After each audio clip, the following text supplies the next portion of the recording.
దేవుని పరిశుద్ధ నామమునకు మహిమ కలుగును గాక. ఉదయకాల సమయము మనము మన ప్రభును మన రక్షకుడు యేసుక్రీస్తు నామమున అందరికీ శుభాభివందనాలు. హెవెన్లీ లైట్ మినిస్ట్రీస్ తరపున తెలియజేస్తున్నామండి. ఉదయకాలం పాడుకుంటూ దేవుని ఆరాధన చేసుకుందాం. హల్లెలూయా. ఆరాధనీయుడా నా చాలిన దేవుడా, ఆరాధనీయుడా నాకు చాలిన దేవుడా, దివారాత్రులు నీ నామ స్మరణ, దివారాత్రులు నీ నామ స్మరణ చేసిన నాకెంతో మేలు, చేసిన నాకెంతో మేలు. స్తోత్రము స్తుతి స్తోత్రము, స్తోత్రము స్తుతి స్తోత్రము, స్తోత్రము స్తుతి స్తోత్రము, స్తోత్రము స్తుతి స్తోత్రము.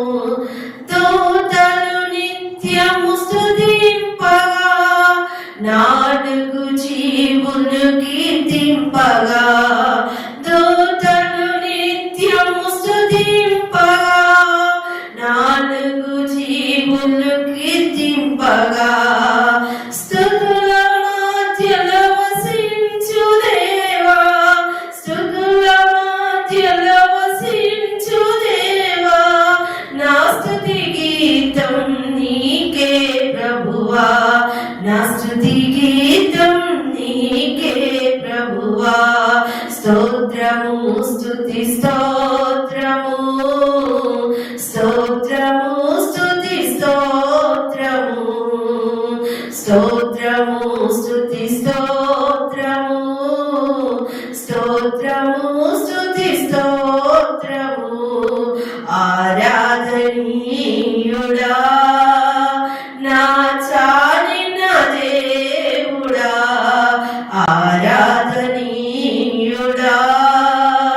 నాకు చాలిన దేవుడా, దివారాత్రులు నీ నామ స్మరణ, దివారాత్రులు నీ నామ స్మరణ చేసిన నాకెంతో మేలు, చేసిన నాకెంతో మేలు. స్తోత్రము స్తుతి స్తోత్రము, స్తోత్రము స్తుతి స్తోత్రము. హల్లెలూయా. ఉదయకాల సమయంలో మనము వాగ్దానం విందామని పాస్టర్ స్థాపన రాజు గారు వచ్చి వాగ్దానాన్ని మనకి తెలియజేస్తారు.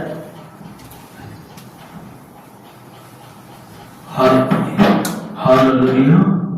దేవుని నామము మహిమపరచబడును గాక. దివ్యదేశ కాండము 11వ అధ్యాయము మనము 24వ వచనము చదువుకొని ధ్యానించుకున్నాము. మీరు అడుగుపెట్టు ప్రతి స్థలము మీ దగును. ఆమె అలాగే 20వ అధ్యాయంలో చివరి భాగము, మీ దేవుని యెహోవా మీరు అడుగుపెట్టు దేశం అంతటి మీద మీ బెదరు మీ భయము పుట్టించును. హల్లెలూయా.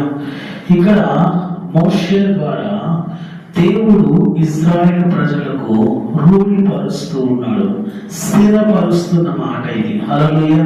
అంటే నీవు ఏ స్థలములో అయితే అడుగు పెడుతున్నావో, ఏ స్థలములో అయితే మీరు ప్రవేశించబోతున్నారో ఆ స్థలము నేను మీకు అనుగ్రహిస్తాను, అది మీకగును, అది మీకు చెందినది, మీకు స్వాస్థ్యంగా అది నేను మీకు ఇవ్వబోతున్నాను అని దాన్ని మోషే ద్వారా స్థిరపరుస్తున్న మాటలు మనం గమనిస్తున్నాం. ఇదే మాట మనము యెహోషువ తన నాయకత్వ ప్రారంభంలో 1వ అధ్యాయం 3వ వచనంలో ఇశ్రాయేలు ప్రజలతో అంటున్నాడు, నేను మోషేతో చెప్పినట్లు మీరు అడుగుపెట్టు ప్రతి స్థలమును మీకు ఇచ్చుచున్నాను. ఆమె అంటే దేవుడు మోషేతో మాట్లాడిన మాట తిరిగి యెహోషువతో కూడా అదే అంటున్నాడు. ఏమని అంటున్నాడు? మీరు అడుగుపెట్టు ప్రతి స్థలములో, అంటే అంటే ఎన్ని స్థలాలు అంటే అసలు వారు ఎన్ని దేశాలు అడుగు పెట్టారో ప్రతి స్థలము దేవుడు వారికి అనుగ్రహించి ఉన్నాడు. ఆమేన్, హల్లెలూయా. కానీ వారు దాన్ని ఏం చేశారంటే దేవుడు ఇచ్చిన దాన్ని నిలబెట్టుకోలేకపోయారు, దేవుడిచ్చిన దానిని కాపాడుకోలేకపోయారు, దేవుడిచ్చిన దాన్ని వారు భద్రపరచుకోలేకపోయారు. నువ్వు ప్రార్థన చేస్తావు, ఏమని ప్రార్థన చేస్తావు అంటే కీర్తన గ్రంథం 2వ అధ్యాయము 8వ వచనం ప్రకారం, నా నడుము జనములకు నీకు స్వాస్థ్యముగాను భూమిని దిగంతుల వరకు సొత్తుగా నీకు ఇచ్చేదను అనే మాట దేవుడు నువ్వు ప్రార్థన చేసినప్పుడు, నువ్వు అడిగినప్పుడు దేవుడు నీకు ఇస్తున్నాడు. నువ్వు ఏ స్థలం వెళ్తే ఆ స్థలంలో, నువ్వు ఏ ప్రాంతానికి వెళ్తే ఆ ప్రాంతంలో, నువ్వు అడుగుపెట్టు ప్రతి స్థలంలో దేవుడు నీకు ఇస్తున్నాడు. భూదిగంతముల నివాసముల వరకు యెహోవా దేవుడకు ఆయన నీకు అనుగ్రహిస్తూ ఉన్నాడు. ఆమేన్. కానీ దాన్ని కాపాడుకోవాల్సిన బాధ్యత, చెప్పండి, దేవుడు నీకు ఒకటి ఇచ్చాడండి, దాన్ని ఏం చేయాలి? నిలబెట్టుకోగలగాలి, దాన్ని కాపాడుకోగలగాలి. దేవుడు ఒక ఆశీర్వాదం నీకు ఇస్తే, దేవుడు స్వాస్థ్యంగా నీకు ఒకటి అనుగ్రహిస్తే దాన్ని నువ్వు పాడు చేసుకోకూడదు. ఇశ్రాయేలు ప్రజలు ఏం చేశారు చెప్పండి? పాడు చేసుకున్నారు. ఏం చేశారు చెప్పండి? పాడు చేసుకున్నాడు. అందుకే అంటున్నాడు న్యాయాధిపతులు 2వ అధ్యాయం 15వ వచనంలో, మీరు ఒకసారి మాట తీసి చదవండి. యెహోవాతో చెప్పినట్లు, యెహోవాతో ప్రమాణం చేసినట్లు, వారు పోయిన ప్రతి స్థలమున వారికి బాధ కలగ చేయుటకు యెహోవాకి శత్రువు ఆయన కనుక వారికి మిక్కిలి ఇబ్బంది కలిగెను. చూడండి, వాళ్ళు అడుగుపెట్టిన ప్రతి స్థలము మీదవుతుంది దేవుడు.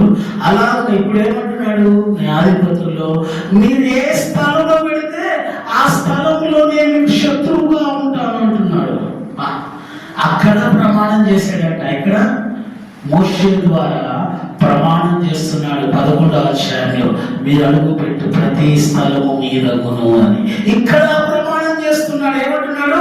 మీరు వెళ్ళు ప్రతి స్థలములో నేను మీకు బాధ కలగ చేస్తాను, నేను మీకు శత్రువుగా ఉంటాను, నేను మీకు మిక్కిలి ఇబ్బంది కలగ చేస్తాను అంటున్నాడు. అరే, దేవుడు అక్కడ ప్రమాణం చేసిన దేవుడు ఇక్కడ ప్రమాణం చేస్తున్నాడు. దేవుడు అక్కడ మాట ఇచ్చి ఉన్నాడు, ఇక్కడ మాట ఇచ్చి ఉన్నాడు. దేవుడు అక్కడ మాట నెరవేర్చి ఉన్నాడు, ఇక్కడ కూడా మాట నెరవేరుస్తూ ఉన్నాడు. ప్రియమైన దేవుని సంగమా, మనం గమనించాలి, దేవుడికి ఆశీర్వాదాలు మాత్రమే సంపూర్తి చేయడు. వింటున్నారా?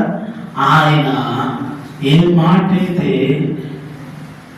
మాట్లాడాడో విరుద్ధంగా ఆ మాటలు కూడా నెరవేరుస్తాడు. హల్లెలూయా. దేవుడు కేవలం ఆశీర్వాదపు మాటలే నెరవేరుస్తాడని భ్రమలో ఉండదు. దేవుడు వాగ్దానాలు మాత్రమే పూర్తి చేస్తాడని మీరు అనాలోచనగా ఉండద్దు. దేవుడు శాపాలు కూడా నెరవేరుస్తాడు. ఇక్కడ అదే జరుగుతుంది. ఇశ్రాయేలు ప్రజలకు దేవుడు ఏమన్నాడు? మీరు అడుగు పెట్టు స్థలమల్లా ఇస్తా అన్నాడు, ఇచ్చి ఉన్నాడు. వారు దాన్ని నిలబెట్టుకోలేకపోయేసరికి అదే స్థలంలో దేవుడు వారికి బాధ కలిగించాడు, అదే స్థలంలో వారికి దేవుడు శత్రువు అయ్యాడు, అదే స్థలంలో వారికి దేవుడు ఇబ్బంది పెట్టాడు. చూడండి, ఏ స్థలంలో అయితే నువ్వు ఆశీర్వదించబడ్డావో, ఏ స్థలంలో అయితే దేవుడు నీకు స్వాస్థ్యంగా ఇచ్చాడో, ఏ స్థలంలో దేవుడు భూదిగంతులకు నివాసాలను అనుగ్రహించాడో, నువ్వు ఎప్పుడైతే పాపం చేస్తావో, ఎప్పుడైతే అతిక్రమం చేస్తావో, దోషం చేస్తావో, అదే స్థలంలో దేవుడు నిన్ను నన్ను బాధ పెడతాడు. జాగ్రత్త. దేవుడిచ్చిన దాన్ని, దేవుడిచ్చిన స్వాస్థ్యాన్ని ఎప్పుడు పాడు చేసుకోకూడదు. అది ఇంకా భద్రపరచాలి, అది ఇంకా అనేక మందికి దీవెనకరంగా ఉండాలి, ఇంకా అనేక మందికి ఆశీర్వాదకరంగా ఉండాలి, అనేక మందికి మేలుకరంగా ఉండాలి. తరతరములది ఏం చేయబడాలి? ఆశీర్వాదకరంగా మార్చబడాలి. కానీ నీ తర్వాత తరం వారికి అది శాపంగా మార్చబడకూడదు. అలాగే ఒకసారి గమనించండి, ఇశ్రాయేలు ప్రజలందరూ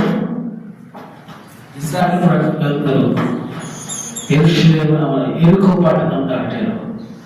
ఎరుకో పట్టణం దాటి ఇశ్రాయేలు అందరూ దాన్ని స్వాధీనపరుచుకున్నారు. కానీ తర్వాత దాన్ని పోగొట్టుకున్నారు. అంటే అర్థం ఏంటి? ఈ తరం వారు చేసిన పాపమును బట్టి తర్వాత తరం వారు తరిమి వేయబడ్డారు. ఈ తరం వారు చేసిన అతిక్రమమును బట్టి ఆ తర్వాత తరం వారు దేవుని చేత దేవునికి శత్రువులుగా మార్చబడ్డారు. నీవు పాపం చేస్తే అలాగే నేను పాపం చేశాననుకోండి, నా తర్వాత తరము దేవుడి చేత శపించబడుతుంది. జాగ్రత్త. కాబట్టి దేవునితో ఏం చేయొద్దు, ఆటలాడద్దు. నువ్వు మనుషులతో ఆటలాడుతున్నావేమో పర్వాలేదు, కానీ దేవునితో ఆటలాడద్దు. దేవునికి అనుగ్రహించే అన్నాడు, దాన్ని కాపాడి దాన్ని భద్రపరిచి దానిని ఏం చేయాలి, నీ తర్వాత తరానికి అందించాలి. అంతేగాని దాన్ని పాడు చేసి దాన్ని నాశనం చేసి తర్వాత తరం వారికి ఇవ్వద్దు. దేవుడు స్పష్టంగా మాట్లాడుతున్నాడు. దేవుడు నీతో నాతో దర్శిస్తూ ఉన్నాడు. నువ్వు అడుగుము, చిన్నములకు నీకు స్వాస్థ్యంగా ఇస్తాను. దాన్ని కాపాడుకో, దాన్ని భద్రపరచుకో, దాన్ని నిలబెట్టు, నీ తర్వాత తరాన్ని దానికి అప్పగించు అంటున్నాడు. కానీ నీ తర్వాత తరము దాన్ని ఇంకా దేవుడు దాన్ని వర్ధిల్లింపచేస్తాడు. నీ తర్వాత తరంలో దాన్ని ఇంకా దేవుడు అభివృద్ధి పరుస్తాడు. నీ తర్వాత తరాన్ని దేవుడు ఇంకా విస్తరింపచేస్తాడు. కాబట్టి నీవు ఏం చేయాలంటే దేవుని కొరకు పరిశుద్ధంగా పవిత్రంగా జీవించాల్సిన అవసరత ఎంతో ఉంది. దేవుడి మాటలు దీవించును గాక. ప్రార్థన చేద్దాం. పరిశుద్ధుడా, మా ప్రియ పరలోకపు తండ్రి, ఈ ఉదయకాలమును మాట్లాడిన హెచ్చరిక మాటలు బట్టి తండ్రి నీకు వందనాలు. గద్దించిన మాటలు బట్టి నీకు వందనాలు. ఏ ప్రజలతోనూ మాట్లాడి వాగ్దానం ఇచ్చి ప్రమాణం చేస్తావో తిరిగి అదే ప్రజలతోనూ ప్రమాణం చేస్తావు ప్రభా. నేను మీకు శత్రువుగా ఉంటాను, నేను మీకు ఇబ్బంది కలిగి చేస్తానన్నా. చూడండి ప్రభా, ఒకటే ప్రజలకి నీవు ఆశీర్వాదం ఇచ్చావు, అదే ప్రజలను క్షమించి ఉన్నావు తండ్రి. ఎంతో దౌర్భాగ్యం కదా. నీ చేత దీవించబడిన వారు, నీ చేత రక్షించబడిన వారు తిరిగి నీ చేతనే ప్రభువా వారు తండ్రి గాయపరచబడుతూ బాధపడుతూ ఉన్నారు తండ్రి. నీకు వందనాలు. వారిని ప్రభువా నీ అంతటా నువ్వు గాయపరచట్లేదు, కానీ వారి క్రియల మూలముగా, వారి చెడు పనుల వలన, వారి చెడు కార్యాల వలన, వారు చేసిన క్రియలను బట్టి వారికి ప్రతిఫలం కలుగుతుంది ప్రభువా. ఈ లోకంలో ఇప్పుడు కూడా అదే చేస్తున్నాం. ఎవరి క్రియలు చొప్పున వారికి ప్రతిఫలం ఇచ్చే దేవుడు తండ్రి. ఈ వాక్యం విన్నవారు తండ్రి వారి క్రియలు మార్చుకోవడానికి, వారి జీవితాన్ని మార్చుకోవడానికి సహాయం చేయమని తండ్రి. ఎవరైతే బ్రహ్మ తండ్రి నీకు వందనాలు, ఇచ్చిన దాన్ని కాపాడుకోవట్లేదు, ఇచ్చిన దాన్ని భద్రపరచుకోవట్లేదు, ఇచ్చిన దాన్ని నిలబెట్టుకోవట్లేదు, అలాంటి వారితో దర్శించమని అడుగుతున్నాం. అలాంటి వారు ప్రభా తండ్రి నీకు వందనాలు. వారి జీవితాన్ని మార్చుకొని రాబోతున్న తరానికి ప్రభా వారు తను అందించే వారిగా, తను అప్పగించే వారిగా వారు నిలబెట్టమని నీకే సమస్తమైన మహిమా ఘనత ప్రభావములు చెల్లిస్తూ యేసు నామములో అడుగుచున్నాము తండ్రి. ఆమేన్. హల్లెలూయా. అందరికీ praise Lord. Pastor Solomon Raj YouTube channel subscribe చేయండి, లైక్ చేయండి, షేర్ చేయండి. దేవుడు మనందరినీ దీవించును గాక.